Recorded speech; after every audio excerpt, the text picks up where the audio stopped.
할렐루야! 오늘도 말씀을 통하여 은혜 받는 귀하고 복된 시간 되기를 원합니다. 우리가 인생을 살아가다 보면 여러 가지 감정을 겪게 됩니다. 그리고 그 감정들을 시간이 지나면 컨트롤할 수 있을 줄 알았는데 또 그렇지가 않은 것 같습니다. 앞을 내다보는 시각은 넓어졌다고는 하나 여전히 한 치 앞도 모르기 때문입니다. 우리는 모두 그 인생 앞에서 한없이 어린아이와 같아지는 것 같습니다. 갈 길을 몰라 방황하고 헤매이며 내 뜻대로 살려고 합니다.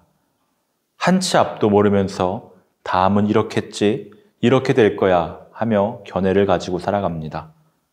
그리고 뜻대로 되지 않을 때 인생을 원망합니다. 주님을 마음속에 모신 우리는 말씀을 늘 마음에 새기며 나아갈 때 주님께서 여전히 그 자리에서 우리를 끊임없이 돌보신다는 것을 깨닫습니다. 우리에게 갈 길을 밝히 보이셨고 보이십니다. 그러면서 우리는 지나온 과거들을 돌아보며 그 속에서 주님의 선한 의미를 발견하게 됩니다.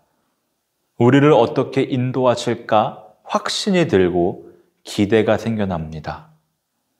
또한 삶의 기준이 달라지며 무슨 일을 만나든지 말씀대로 살리라 다짐을 하게 됩니다. 베풀어 주신 은혜에 감사하며 감사함으로 살아가겠다는 것이겠죠. 오늘 본문에서도 시편 기자는 이스라엘의 과거 역사를 회고하며 하나님의 인도하심에 대해 감사하고 있습니다. 시편 44편은 국가적 비탄시로 알려져 있는데요. 그런데 일반적으로 비탄시들은 서두에서 하나님께 간구한 후 자신의 비탄스러운 상황을 충분히 불평한 다음 불평에서 돌이켜 주님께 대한 완전한 확신을 선언하고 찬양으로 그 끝을 맺습니다. 그러나 본 44편은 우리가 다 다루지는 않았습니다만 먼저 하나님께서 과거에 행하신 구원에 대해 기억하고 감사한 후 현재의 고통스러운 상황을 탄원하고 나서 하나님께 대한 확신으로 그 끝을 맺습니다. 과거의 구원을 상기시키면서 지금의 고통을 극적으로 표현하고 하지만 그것을 근거로 앞으로의 인도하심을 간구하며 구원이 반드시 임할 것임을 강조하기 위함 같습니다. 시편 기자는 이스라엘의 순환의 현장을 목격하면서 즉각적으로 흥분부터 하지 않고 먼저 하나님께서 과거에 베푸신 은혜를 상기하고 있습니다. 이러한 승리가 결코 이스라엘의 수요나 무기로부터 오지 않았고 오직 이스라엘을 긍휼히 여기시는 하나님의 구원에 근거한다는 사실을 강조하고 있습니다.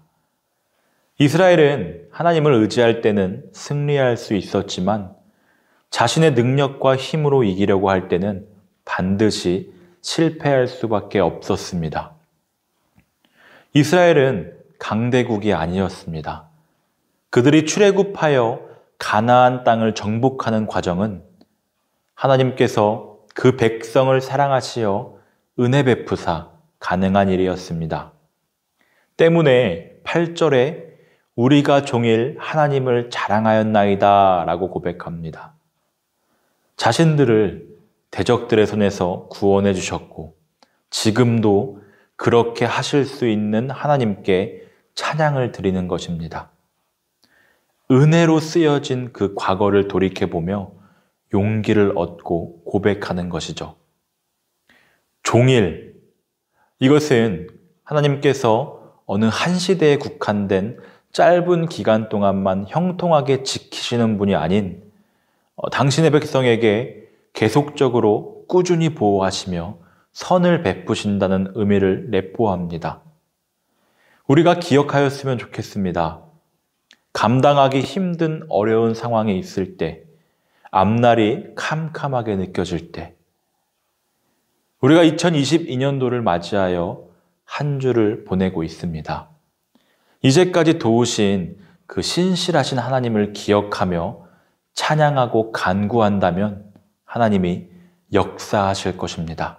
그리고 우리가 드리는 삶의 예배, 찬양은 하나님께서 지금까지 우리 가운데 하신 일에 대한 자랑과 감사인 동시에 앞으로 우리를 통해 또한 우리 가운데 행하실 일에 대한 믿음과 기대해야 함을 잊지 않길 바랍니다. 코로나는 여전히 현재 진행형입니다. 하지만 코로나로 인해 많은 것들을 배웠습니다. 주의 사랑을 생각하며 스스로를 돌아보며 주의 자녀로 더 진실한 믿음으로 그분 앞에 서기를 결단합니다. 또한 생명의 주권이 주님께 있음을 깨달으며 많은 사람들이 서로를 반기며 사랑으로 화합하며 예배와 삶이 회복될 줄 믿음으로 고백하며 기도합니다.